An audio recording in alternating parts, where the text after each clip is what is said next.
or from support services. And we had a really nice contribution from Trevor at UWC. They also identified the gender gap in performance. They have a study undergoing at the moment. It has very similar study objectives as Wits's. So I see some nice possible collaboration there, guys. They do have ethical clearance, and the study is underway. And also from UP, agreed that gender performance gap is a universal challenge, not just South African. And they felt that the home environment could play a role here in, as a factor in male students' lack of willingness perhaps to seek academic help. So some of the factors or the issues that were identified for this first question, not awareness of support as such, but fear of how they will be perceived by other students and staff, which kind of links to the second question that we had to discuss.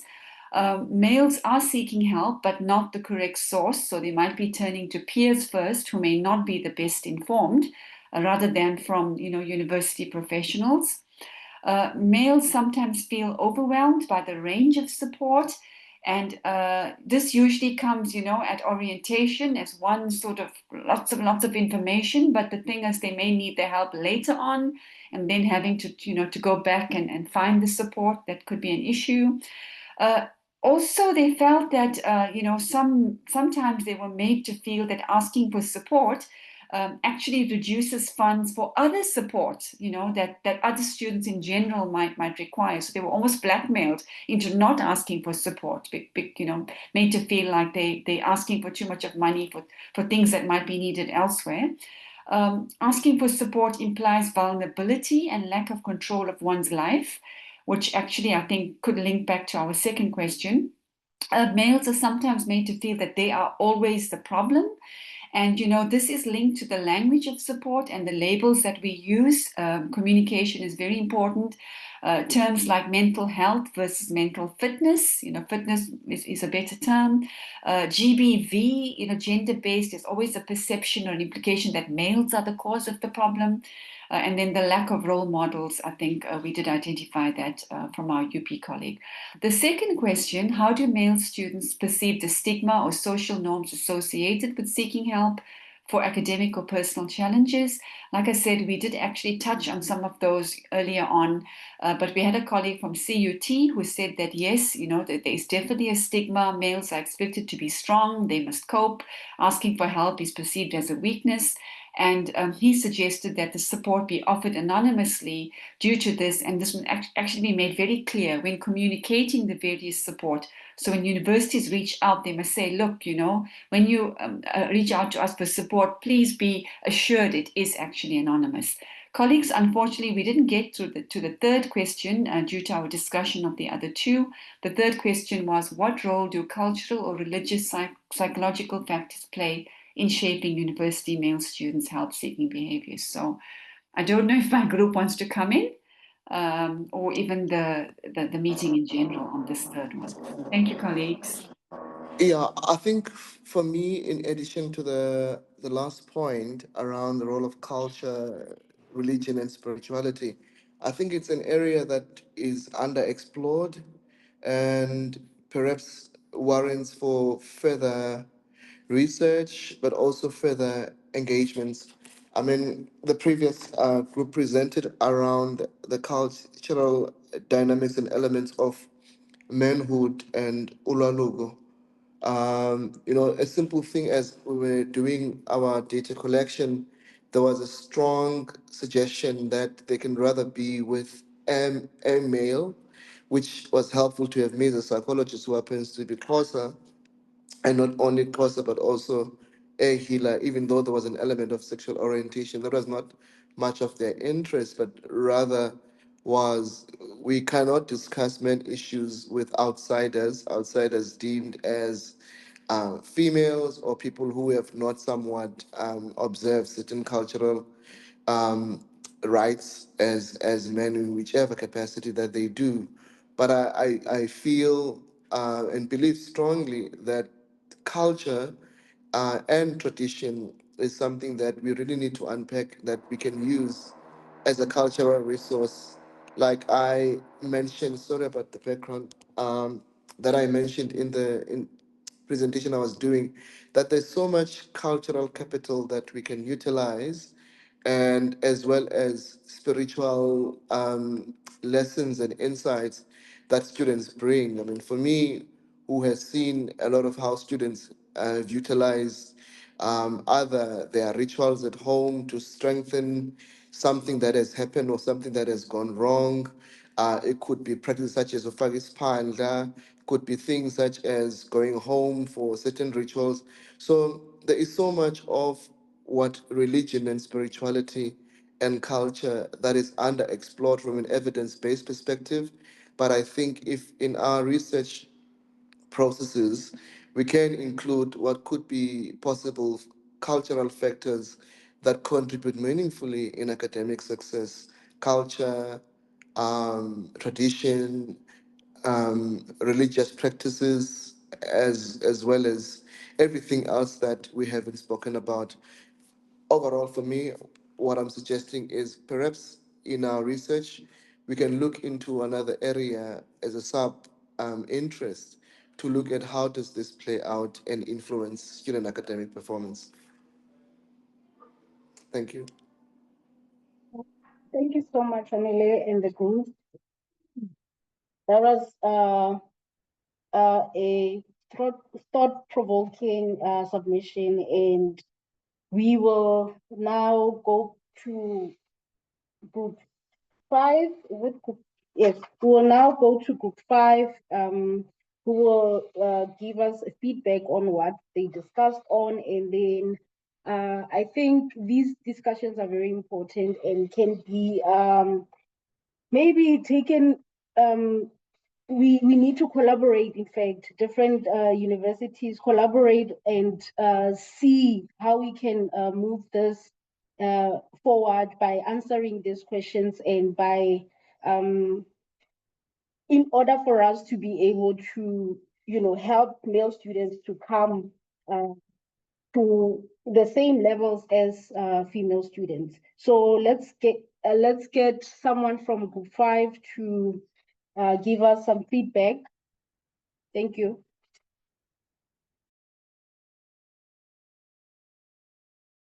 Okay, good morning, colleagues. I'll be giving feedback on behalf of Group 5. We were looking at mentorship and the male student support.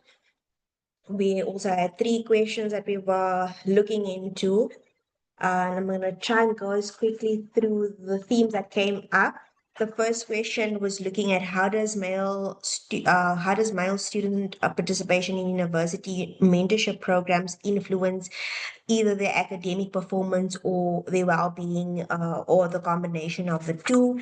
And we had a deliberation about this because academic performance and mentorship, it's quite difficult to prove the link between the two.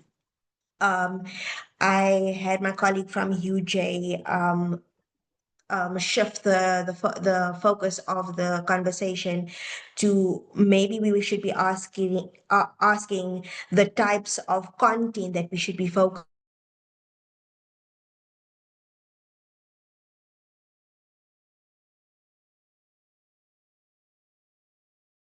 to influence their academic performance. Sorry, can you still hear me? Yes, we can. Yes, we can Okay, hear sorry. now. Perfect. Sorry. My network just stopped there for a bit. So we were having a bit of that deliberation in terms of how a mentorship influences academic performance. I also just raised that at Wits University, we did a study also presented at Siyaphumelela where we tried to link mentorship to academic persistence and looking at mentorship specifically as an indicator of academic persistence. And in the large scheme of things, when we look at what the data tells us, there is a 10% difference between students who have mentors and those who don't have mentors in terms of their academic success. So mentorship actually does aid in that persistence factor, which indirectly links to the academic success.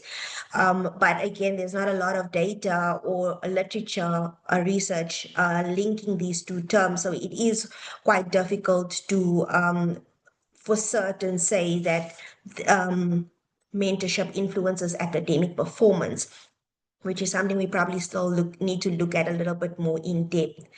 But we did also touch on the well-being side of it, because mentorship does, in fact, affect the psychosocial components of student well-being.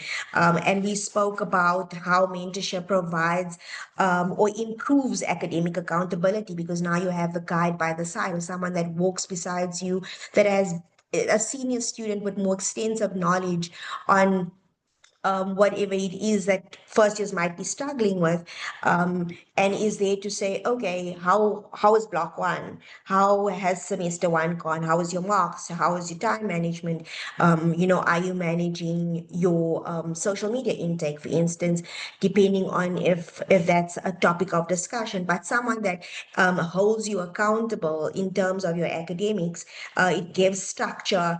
And we know that in South Africa, as per the previous presentations, that male underperformance is a trend in some faculties. So mentorship, in terms of the academic accountability, does then reduce that risk of dropout, because you have that extra measure of support. And also, just in terms of the support, it creates that community, so there's less feelings of isolation, especially for male students who are first generation students, may struggle to adjust, but having someone there to guide you through that process feels less intimidating. And we also spoke about how mentorship often takes place in group settings. So a lot of the times, mentees are coming to the session for the mentor engagement, but also for the mentee and that social integration component of the mentorship, which then builds in that sense of relatability. And other people are also experiencing the challenges that I go through. Other male students are also experiencing the same challenges, so there's less feelings of isolation. And through that mentorship, it provides social capital, because we're talking about first generation students that don't have access to someone that has walked this road before or has seen academic success in an tertiary education. So mentorship serves that purpose also, to they share knowledge, incarceration, they share experiences with one another on, what their first years were like and how they combated certain challenges and been through certain things, how to academically succeed in this challenging space despite the social norms, the cultural expectations, and the like. And that obviously feeds into help seeking, because when mentors are identifying that there are problems or struggles outside of what they can contain in their groups, they then advise or refer students to seek help from other centers in the university, other support systems, other support structures that provide academic advising or counseling, psychological assistance, and that type of thing. So it's also that referral network for help seeking. And then lastly was that mentorship serves as role modeling for the male student. Seeing other men succeed against the stereotypes is also just motivation for them. And then our second question was what gender roles or barriers? Sorry, Hello? Eshni. Yes. I'm afraid we are running over our session. Thank you so much for your submission, and apologies for having to cut you. But thank you so much for the feedback that we got from you. Thank you so much for all the groups and their submission. It's now time for panel discussion. Apologies for that, Eshni. We have to now move to the panel discussion that will be chaired by Dr. Lindiwe. Over to you, Dr. Lindiwe. Thank you, Chair. Thank you. Thank you to all the groups that shared. Thank you for all the feedback that was shared, and specifically to Ashni and the other colleagues. I think what we're going to do is to collate all the information so that we can share it with all the participants, because it's very crucial information. We now move on to the last part we indicated we had 3 parts. We're now on the last part, the panel discussing, and we are focusing on what now? We have been discussing since morning. We had the empirical studies presented to us. We've had, we've discussed different factors that affect our male students. So to assist me in this discussion, I'm going to ask our esteemed panelists to join us. I've got their bios here, but allow me to just say 2-3 sentences to introduce them. The first one is Professor Nicole de Wet-Billings. She's our Senior Director of Student Affairs at Wits. She's a former head of the School of Social Sciences in the Faculty of Humanities. Prof. Nicole, please join us. We are glad that you are able to join. We also have Professor Thabisile Nkambule. She's the current Assistant Dean for Undergraduate Affairs in the Faculty of Humanities. She's also the former head of the Wits School of Education. Prof. Nkambule, we welcome you. We also have Mr. Kamukhelo Mabe, who unfortunately, because of other commitments, is unable to join us in person. Should we get time, we'll play his recording. He at least managed to get a recording for us for this panel discussion. He is currently within our Student Affairs Office, and he's also the former Deputy President of the Wits SRC. And then we also have Mr. Mbuyisa, one of our postgraduate students in the Wits School of Education, who also runs some independent organizations that focus on student success. Colleagues, allow me to welcome our panelists. If they may share their, switch on their cameras briefly so that the participants can meet you, and then we'll move on to the first question. I'll start with Prof. Nicole de Wet-Billings. Morning, Lindiwe. Morning, colleagues. There seems to be something going on with my camera. I'll try and just switch on and wave during the session. But thank you and good morning, everyone. Thank you. The first question for you, Prof, is as a senior leader, what do you see to be the most pressing barrier that our male students are currently facing? What do you think makes our students not persist the way they should, not succeed the way they should, not just at Wits, but generally in South African universities today? Thanks, Lindiwe, and thanks for that question. I don't think I can identify one most important barrier. So when I hear most significant barrier, I think this is the thing we need to tackle, right? And if we are able to break down this barrier, that we might be able to improve our student performance rate, particularly our male students. But I think it's more complex than a single barrier. And I don't want to repeat everything that everyone has discussed this morning, but it is an interplay of socioeconomic factors. It's an interplay of academic factors. I think that what we are seeing now is the result of many smaller, I think in the presentation by the humanities team, including yourself, Lindiwe, we were hearing about the micro, macro, meso system factors that are all at play. And I think that that is exactly why we are where we are right now, is not one single barrier, but structural barriers, individual barriers. I would have liked us to talk a little bit more about the cultural and religious barriers. How much of this is being brought onto campus, and knowing that, Wits University, similar to all the other universities in South Africa, are very representative of the country and the state of the country. I think we can't exclude from the discussion what is happening to youth overall in the country and how this is being played out within universities. So the underemployment, the violence rates, the, sometimes even the hardships of daily life just growing up.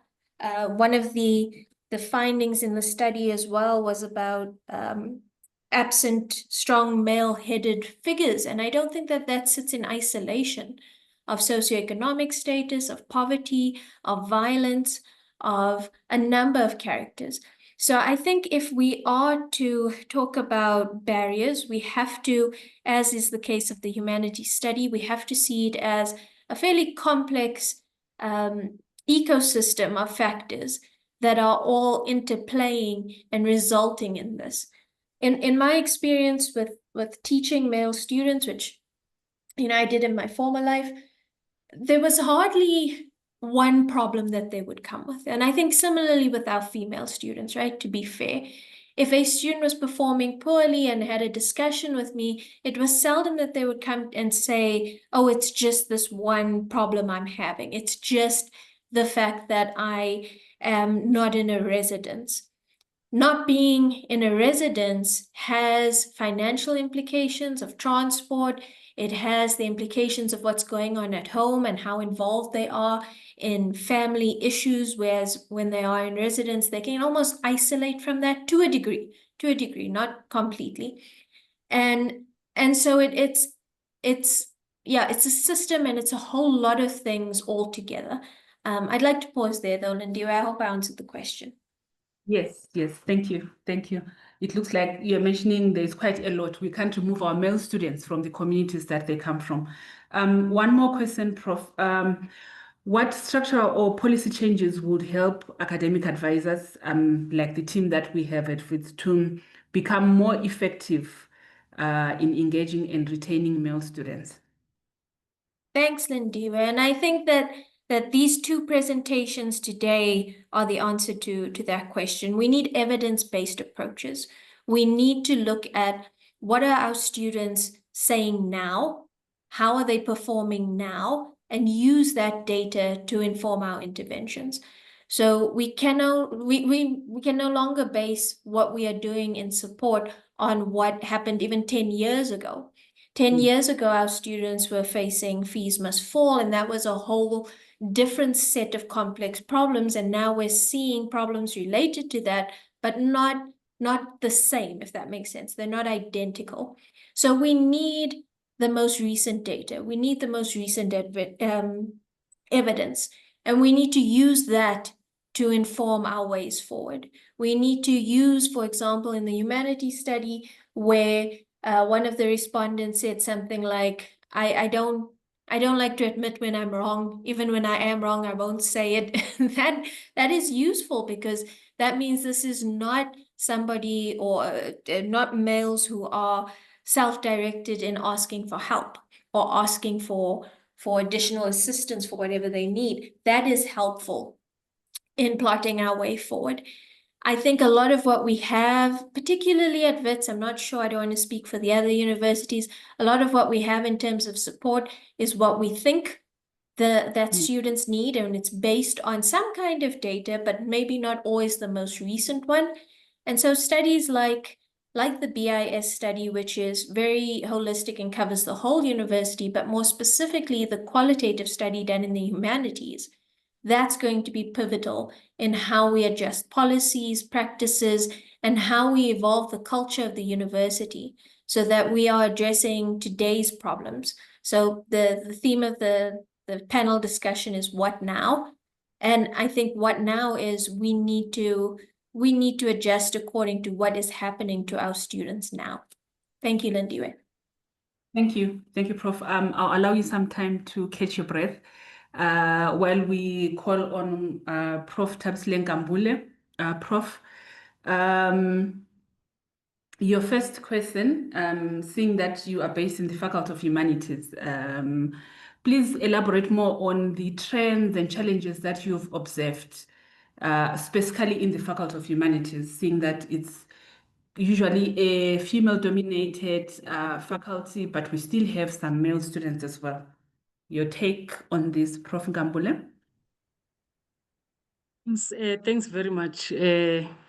Chuma, and good afternoon, or still morning, good morning, colleagues. Various issues actually have emerged. I just want to firstly start by using one of the experiences with male students in particular. You know, when students come to my office in the faculty with very big issues, they will be crying. And when they cry, they will be saying this: I'm sorry, I'm crying. I'm not supposed to be crying in front of you. So for me, that says a lot about where our male students are actually coming from. Colleagues, the interesting thing for me is that it is not only Black male students who will be saying this particular sentence. It will also be white male students. And for me, that says a lot about the role of culture, how powerful culture is, because sometimes when we talk about these kind of issues, we tend to focus mostly to our Black students, Black African students. And for me, really interacting with various students from various racial backgrounds, it made me realize big time the impact or the role that culture play in influencing our male students to seek or not to seek advice, and to whom to seek advice, And to answer your question directly, Dr. Chuma, substance abuse. Substance abuse in the university, I don't know whether we have research really at Wits in particular, or all universities, that specifically tells us the different kind of substance abuse that our male students are using, and whether qualitatively, whether when they came to university as first years, they were coming from high school, whether they were using those substance abuse, and if they were using, what kind of substance abuse did they use before they came to university? Because I see that as playing a huge role in students' success, and even also seeking advice. So I think really substance abuse, Dr. Chuma, is one of the challenges that our students are experiencing, which impact university identity development, let me call it that, because definitely our students come to university with a particular identity, but when they enter the university, it appears like they have to change and adopt a university identity and develop a university identity. And that development of identity, of university identity, then it impacts this substance abuse. That's one of the things that I've actually experienced in our faculty, amongst other things. I'm just highlighting these two, which means then that as a university and as a faculty in particular, I think we really need to pay attention to our male students' identity development when they are in the university. Maybe identities, maybe let me not even say identity, maybe let me say identities, because I think it is very clear that our students are carrying identities when they are in the university, because as much as they are students, as we have discussed in various groups, that we have students who are heading homes, as Prof has just said, and that carries weight for them, because it means they are not students per se. It means they are fathers. And if they are fathers, they should be perceived as very strong for their siblings. So that kind of weight it does impact, to how do our students actually interact with their academic work and eventually affect their performances. Thanks, Dr. Chuma. Thank you, Prof. Nkambule. Issues of identity coming up there, substance abuse. One more question. Looking at the staffing of student support officials and the issues of masculinity and identity you've spoken about, is there anything that you would advise regarding, in that front? The ratios of having male, female. Yeah, absolutely. I agree. Yeah, absolutely. I agree, Dr. Lindiwe. I think we have to be intentional. I think someone talked about head hunting. I think we really need to be intentional when we appoint our student advisors and to be part of student advisors. But of course, colleagues, maybe let me start by addressing the issue of male or a boy child or a male. I wonder when we say male student experiences, we have possibly excluded some male students, let me call it that, male students who do not recognize themselves as male, but they are male, So I think maybe the kind of language that we use ourselves, it also needs to reflect the diversity of male students, just like masculinities, because we don't have masculinity. I think we have masculinities that we need to recognize within the university, to ensure that we do not exclude or we do not make other biological sex, if I can say that. That also is controversial, I know. People call themselves male, don't feel excluded by the language and the discourses that we use.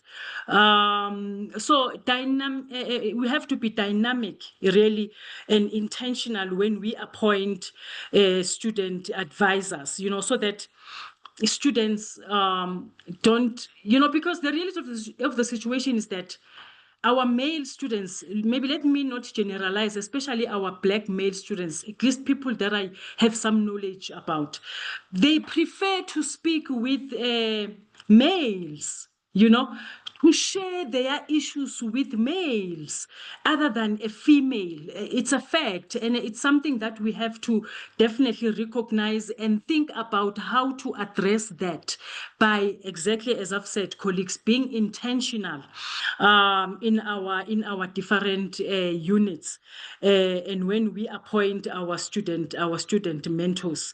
It's unfortunate. It is what it is. That's how our male students are socialized from being boys. The discourse that is used in families, it really shapes how they think of themselves, and it also really shapes the kind of of people whom they want to talk about their issues. Thanks, Doc. Thank you, Prof. You reminded me of one of the contributions in the breakout sessions where a colleague indicated, let's meet the students where they are. Let's not emasculate them and ask them, why are you crying? Let's meet them where they are, otherwise we will lose them. Thank you. I'll allow you some time to breathe, Prof, before I come back to you. Mr. Mbuyisa, your first question. Yes, thank you for joining us, Mr. Mbuyisa. Right, your first question, from your personal journey as a humanities student, what has been the biggest challenge that you faced as a male student? You'll just make it brief because I've got two questions for you. Okay. Yeah, thanks for that, Dr. Chuma. Am I audible? Very audible, thank you. May proceed. Okay. Yeah, so I am gonna answer the question twofold. I think firstly from my experience as a residence academic advisor precisely within male residences, and also as a student leader. Yeah, before looking at the personal dimension. So I think it's worth it to mention that empowerment isn't about, the promotion of mediocrity or undermining a merit-based system of resource distribution. Specifically, as far as the male child is concerned, it's really a question of survival. So the university space, in an effort to empower female students, I've observed that it has created a space where there is a lot of male disempowerment, and I'll mention why I've made that assessment. So the first major issue really facing what's this male students is the issue of academic underpreparedness. Um, and I think this reinforces what was mentioned, in the data, to say most of the male students are first generation students. And as a result, they indeed do struggle with, academic writing, reading comprehension, articulation skills, precisely because of the broader stigma that says as a male student, you need to do the high impact, difficult degrees like engineering, science, and so forth. So male students in the humanities faculty tend to struggle with these basic skills I mentioned, which are central to humanities degrees since they are very, theoretically intense. And then the other component is the issue of socio-economic burdens. With that one, I think I've firsthand dealt with cases of students that are from male-headed homes where they are the head. One of the students literally starved themselves. They were staying in a male-catered residence, but they did not go to the dining hall, to fetch their meals, because the reasoning is, I am here having a nice life at university. My family back home doesn't have a staple meal, so they'll even send some of their allowances at home. So you see that, and that, of course, translated to academic problems as a result, not attending classes. Health issues came as a result.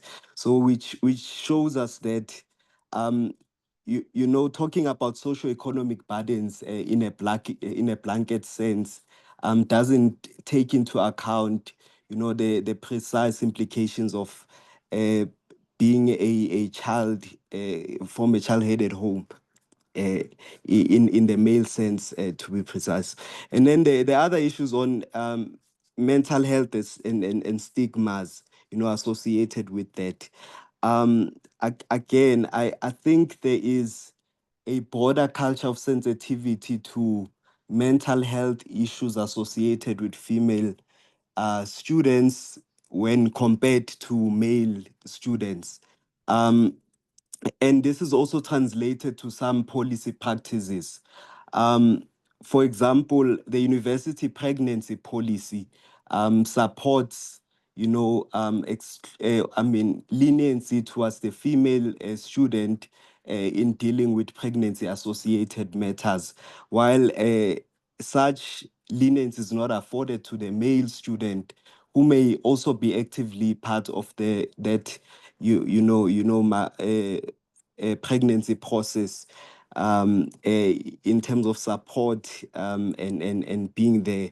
And I'm mentioning this precisely because there's been a couple of cases of students getting excluded because of, being involved in those pregnancy related activities, and those were taken as an excuse to say it's the female that was pregnant, not you. So you can't really use that as a basis to justify your lack of academic commitment. And I think the last two major ones is lack of sensitivity towards cultural pressures and activities. So what I will call cultural or religious animal farm politics reflected in the university, wherein certain religions and cultures are accepted and prioritized as part of university calendar, while others are not, precisely the African activities. Because the trend, again, common trend is male students that make it to university are usually what Western people will call black sheep.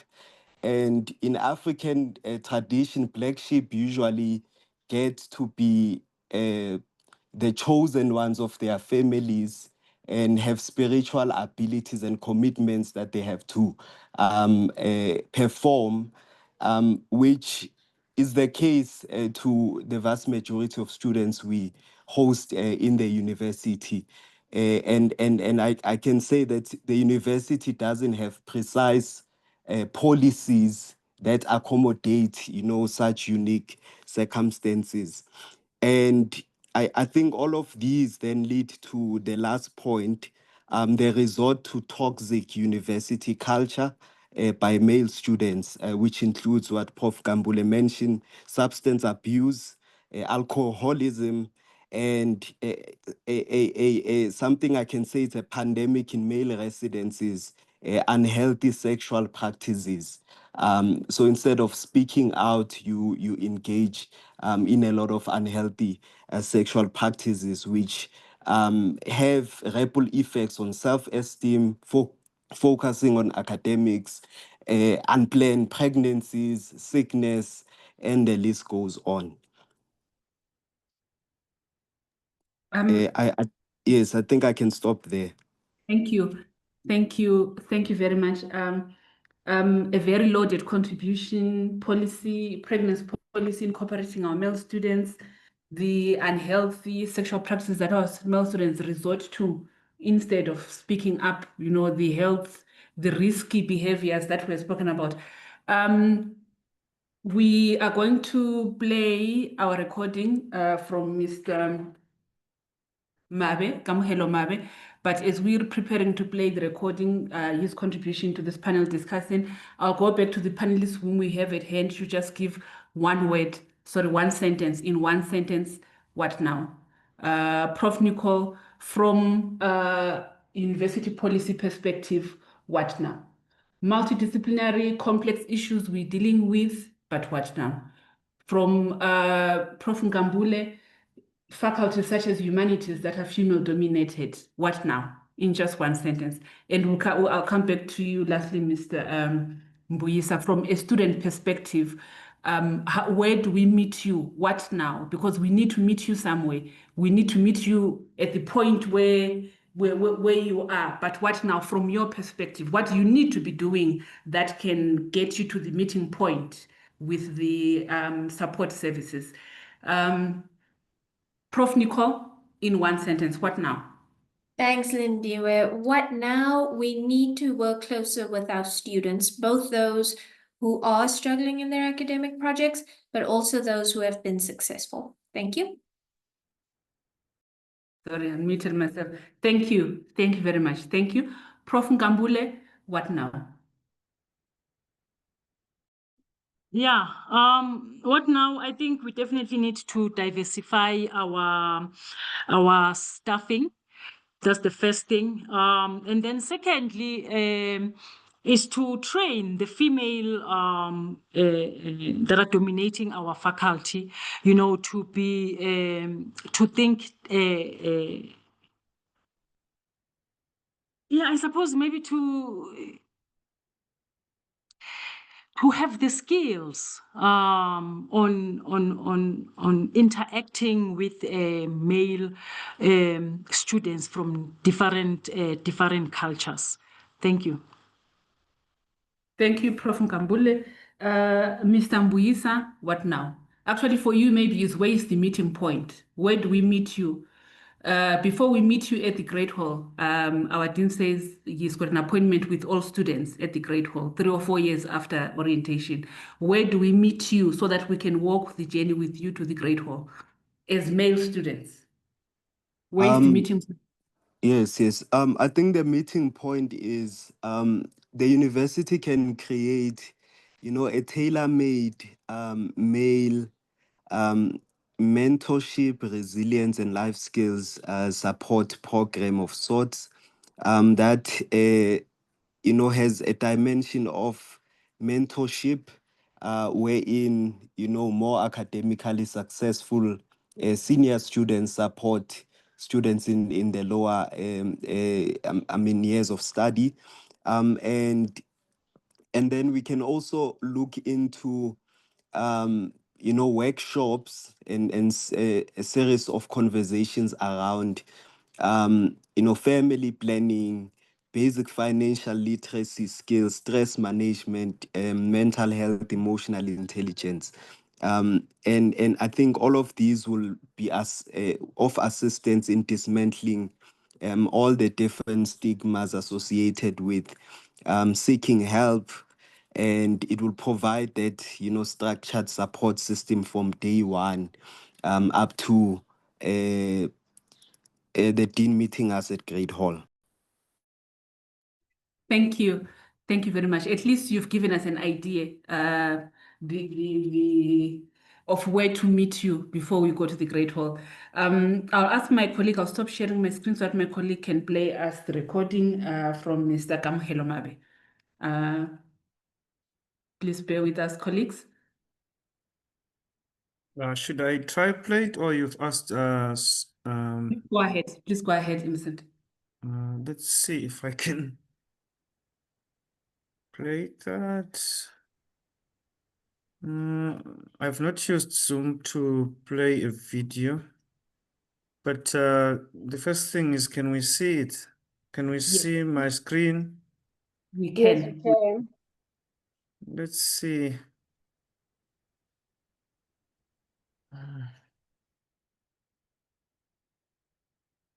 Okay. Right. In terms of playing it, should be able to play, click. Yes, this thing just keeps popping up.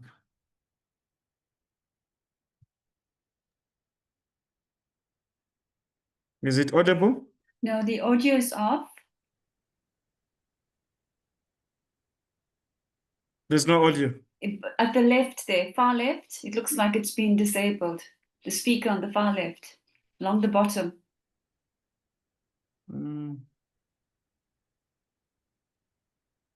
I can't see. You move to the left. So your left, my right. This side.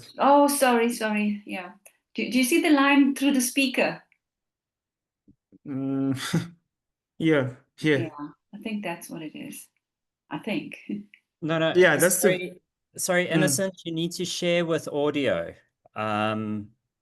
So stop sharing and then share again, but enable the audio.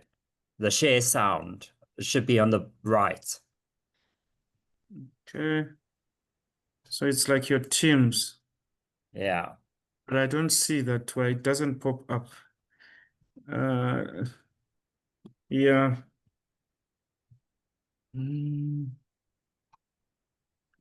It doesn't look like it pops up when you share. Share sound. Okay. So Yeah, share share sound. sound. Yes. Okay. This time it should work now. Many other different. Yes, the audio is working. You can turn it a bit louder, but it's working. Under ordinary circumstances, I'd be soft. observing the necessary protocol. However, given my inability to join you in this live session, please do receive my humblest and sincere greetings to you all. My name is Kamohelo Mabe, a former SRC Deputy President of the Wits University's SRC, and a former student leader in many other different structures within the student body. And allow me also to just firstly express my remarks of gratitude to the Faculty of Humanities, for extending this invite for me to share my own experiences, to share my own perspectives on the topic at hand. And I wished to have been part of this conversation to hear also from the different contributors of the day. However, I hope that my contribution will be as significant as the rest of the presenters, esteemed guests. Thank you so much once again. This morning, I've been tasked to just briefly answer. I wouldn't say briefly, but I am more than happy to pick up the conversation offline, and I think you may reach out to the organizers of the event to share my details if there is more that we can be able to bounce off each other.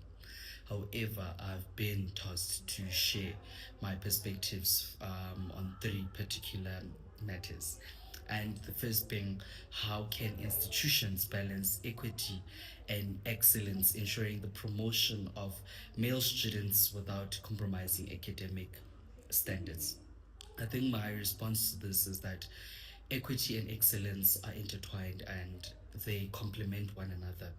I think, in the sense that equity breeds excellence, in the manner that when you have quality in transformative spaces, when you have quality in the intent to balance out things, it is bound to give out excellence. So when we look at academic success actually thrives off the balances and the quality that is produced from equity processes, which in essence, in this case, are tasked as a matter of excellence. So once again, I think if I need to reiterate that, is that equity breeds excellence. And when you are intentional and want to put in the necessary quality in your equity standards, in your standards that you put forth to balance out skills, they are going to be able to accommodate and bring everyone out to at least be able to be afforded the space to showcase their full potential, to showcase their full their fullness of any potential with, if there's a better way to explain it.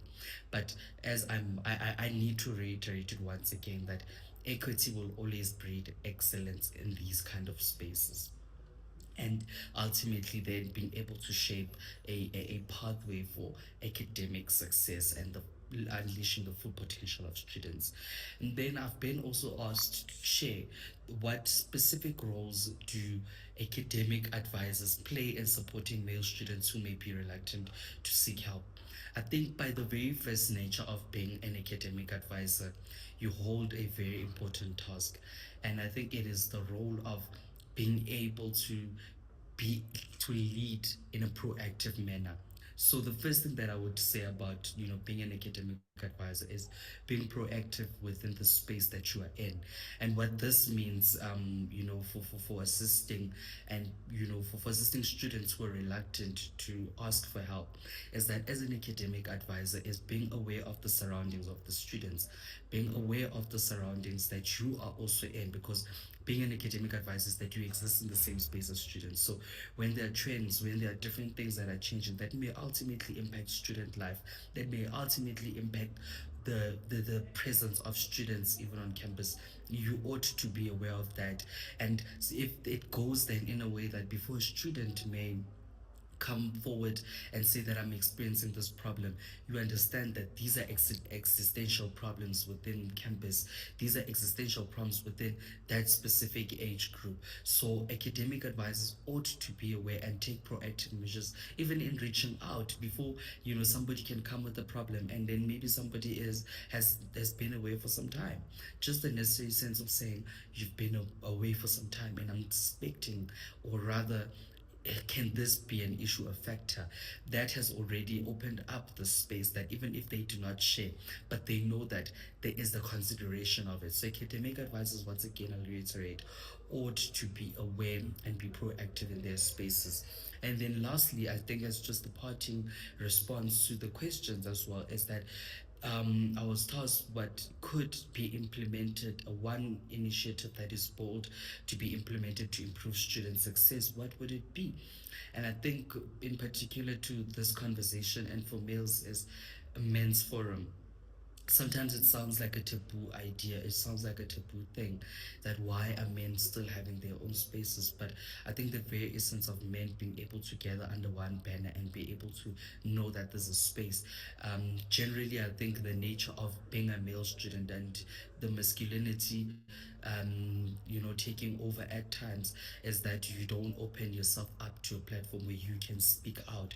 But I think there must be the necessary platform where there is a shared experience and shared values, that somebody else who can open up, you can access a space to listen in and be able to implement certain things. So I think a men's forum serves as one of the fundamental points, that we can be able to create a space that other men who are bold enough and can speak can be able to share perspectives, that whoever that is in attendance and cannot speak can be able to leverage off a rich discussion around manhood and being a male student and improving student life in that very same essence and very same core. Once again, thank you for having me, and I hope I've shared it to a broader conversation. Thank you so much. Thank you to Mr. Kamukelo Mabe. In absentia, we appreciate that he at least shared with us his contributions. Thank you to all our panelists. Mr. Mbuyisa, thank you very much. Prof. Ngambule, thank you. Prof. Nicole, also in absentia because she had to rush off to another meeting. Thank you.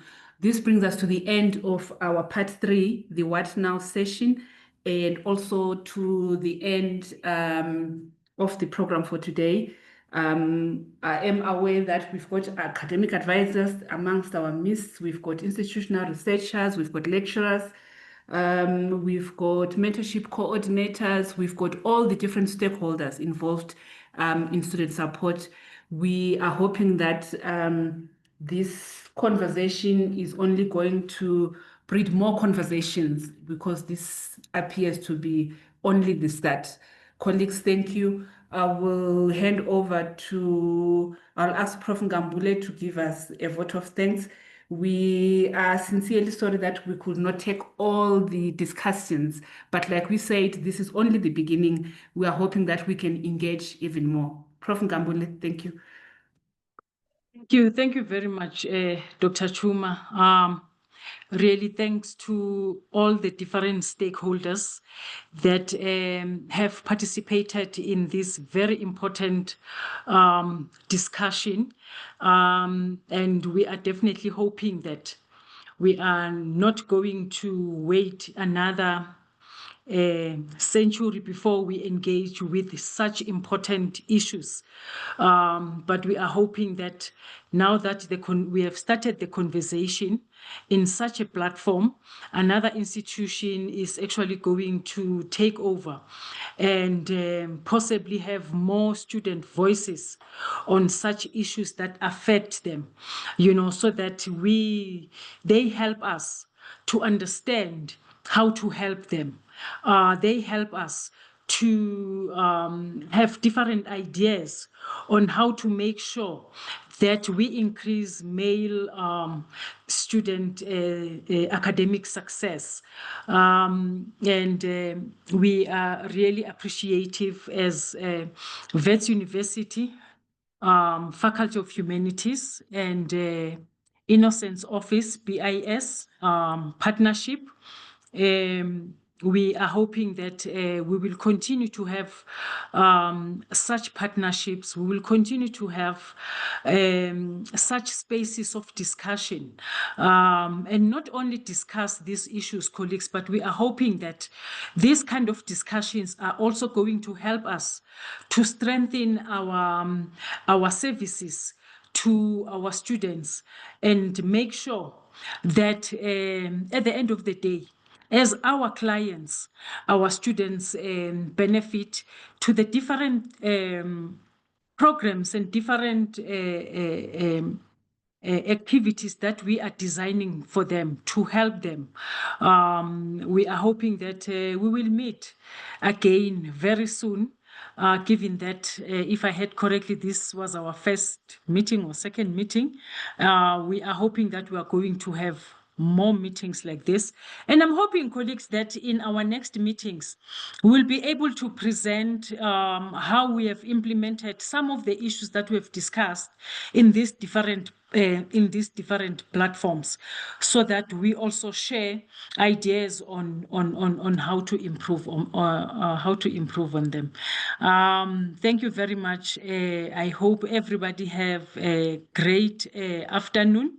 We are hoping also that we'll have a lot of papers, of academic papers, on such debates as our contributions in the South.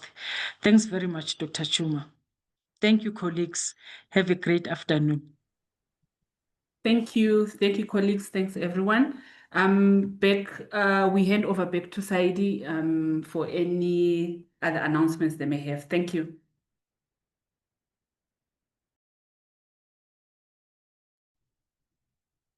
Thank you very much to Wits for that excellent workshop. We've been getting very, very good feedback from it.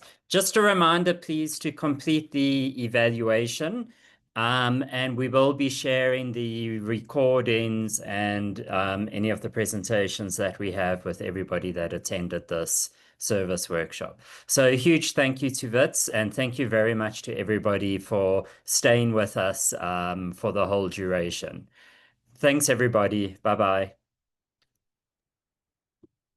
Bye-bye. Cheers. Thanks, everyone. Thank you. Bye-bye. Thank you, everyone. Bye-bye.